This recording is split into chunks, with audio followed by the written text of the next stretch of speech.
Ikaw, O Kristo, ang daan, ang katotohanan at buhay, patungo sa Amang mahal.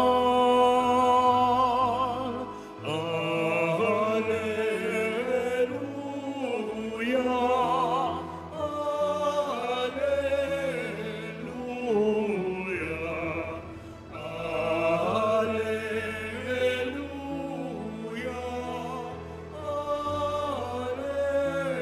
Alleluia.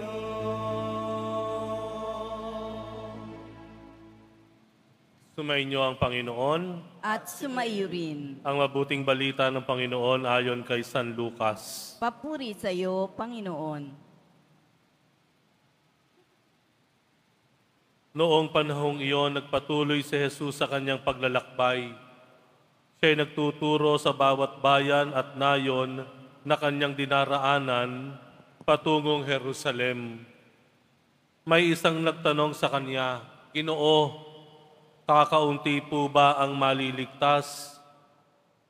Sinabi niya, "Pagsikapan ninyong pumasok sa makipot na pintuan.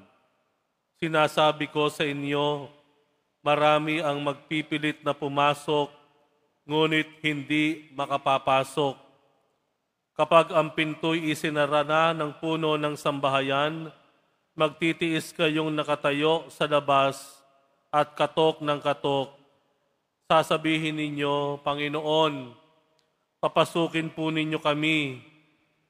Sasagutin niya kayo, "Hindi ko alam kung taga saan kayo."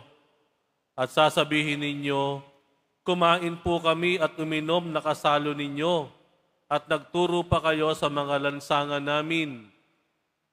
Sasabihin naman ng Panginoon, "Hindi ko alam kung taga saan kayo.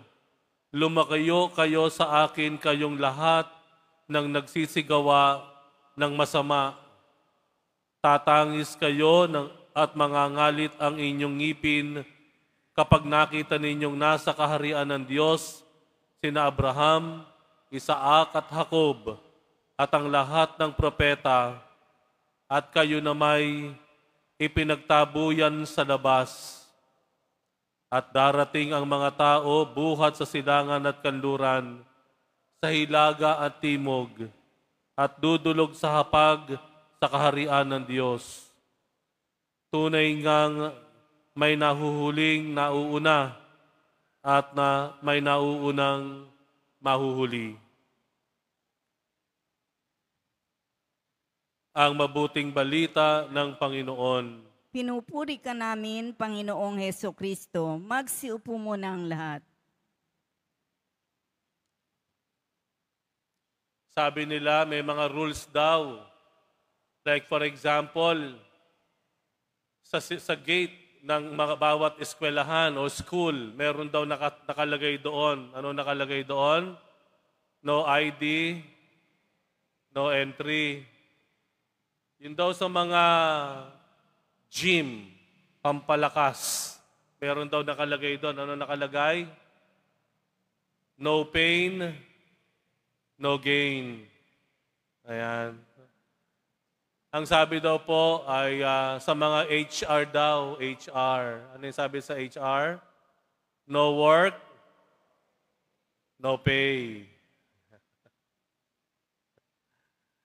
May mga rules po tayo.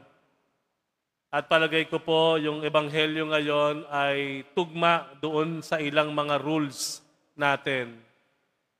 Like for example, no pain, no gain. Ayan.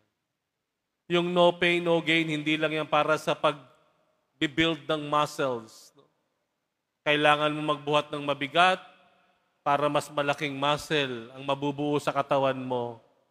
Kung titingnan po natin ang ebanghelyo, ang sinabi ng Panginoon, piliin natin, pagsumikapan natin, pumasok sa makipot na pintuan. Ang daan daw tungo sa kaligtasan ay isang daan na hindi maluwag, patag, kung hindi isang daan na makipot, masikip. Kakailangan mo talagang magbigay ng iyong lakas o effort para makapasok sa langit. Totoo naman po, hindi po ba? Bago nakamtan natin ng kaligtasan, katubusan sa kasalanan natin, si Jesus mismo dumaan sa pahirap. Ika nga pumasok siya sa isang makipot na pintuan. Mula sa mga kuko ng mapagmalabis, marahas na mga kawal at mga Jewish authorities. Yung false accusation sa kanya, yung iniwan siya ng mga kaibigan niya, itinatwa siya ng kaibigan niya,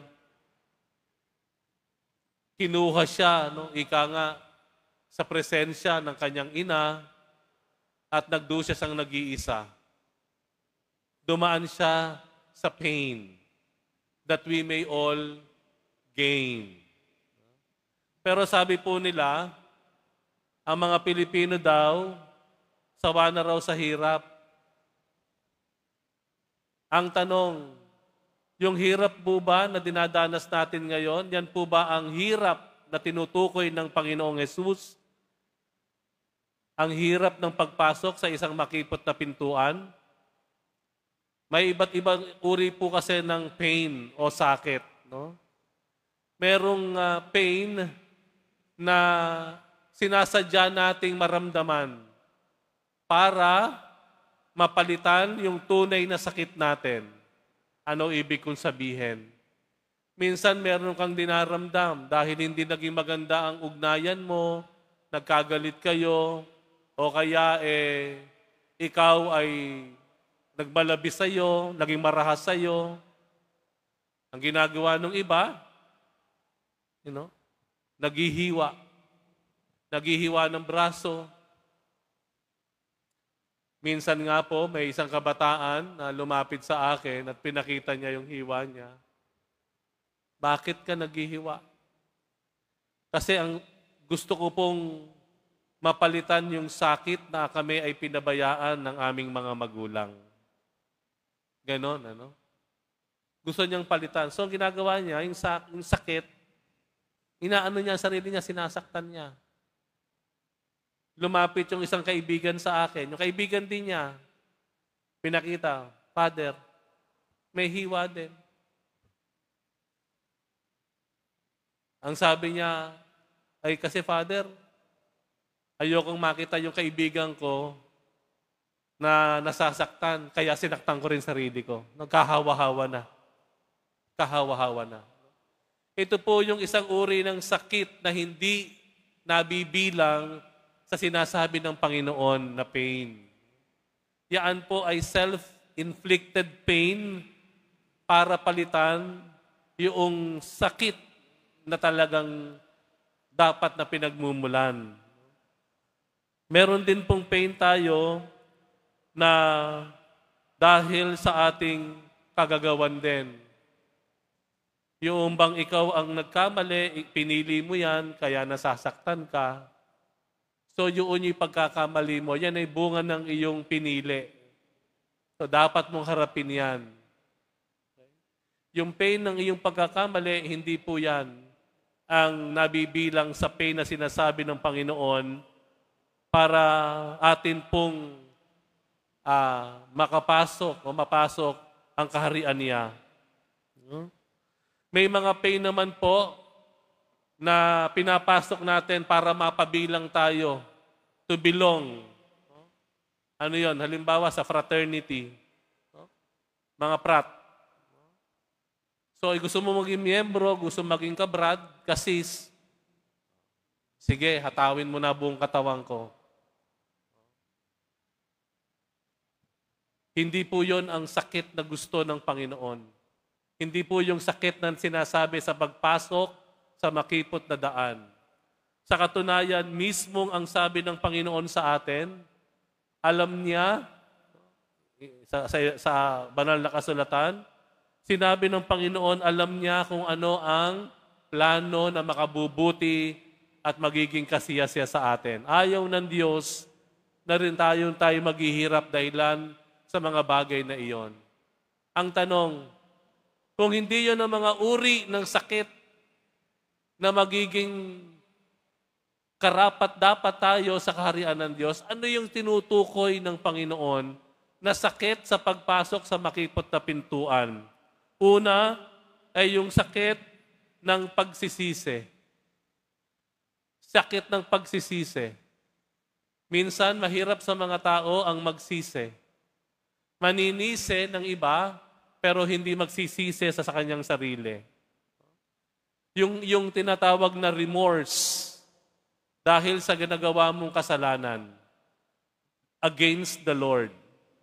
Dahil tinalikuran mo ang Panginoon, diretsuhan mo siyang sinuway, and you felt that guilt, the pain of that guilt.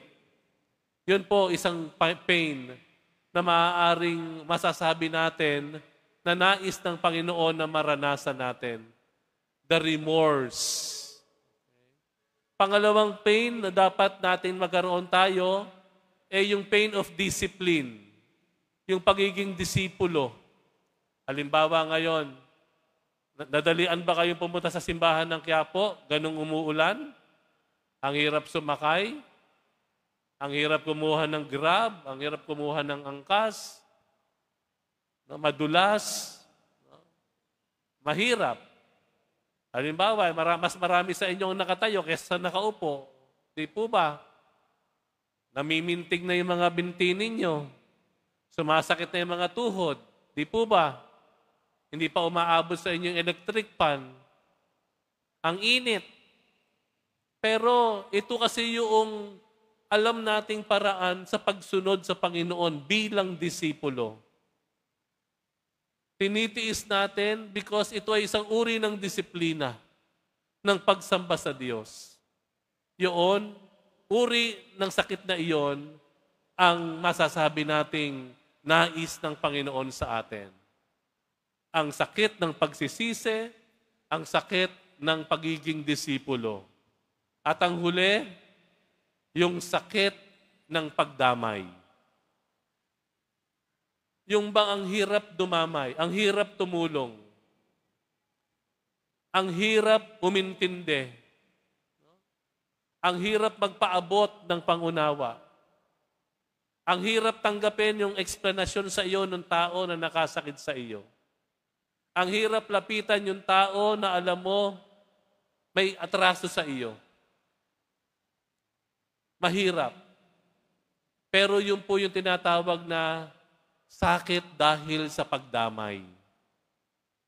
Tumutulong ka, nagpapadala ka ng ayuda, hinahati mo yung budget mo dahil gusto mong tumulong. Masakit, mahirap. Pero yun po ang uri ng hirap at sakit na ninanais ng Panginoon sa atin upang tunay nating masabi na tayo dumadaan sa makipot na pintuan patungo sa kaharian ng langit. Mamaya po, lalabas tayo ng simbahan. Kanya-kanya na naman po tayong uwi, kanya-kanya na namang destinasyon, kanya-kanya tayo ng pupuntahan. Sana po maging malinaw po sa atin kung anong uri ng sakit ang hindi nais ng Panginoon o makatutulong sa atin para makamta natin ang kanyang kaharian. At sana din po maliwanag sa atin yung uri ng hirap o sakit na magdadala sa atin at maghahatid sa atin tungo sa kaharian ng Diyos. Tanong, anong sakit, anong uri ng sakit o hirap meron ka ngayon? Anong uri ng sakit at hirap meron ka ngayon? Nawa, yang hirap na yan, magdadala sa iyo para piliin ang isang makipot na daan patungo sa kaharian ng Diyos.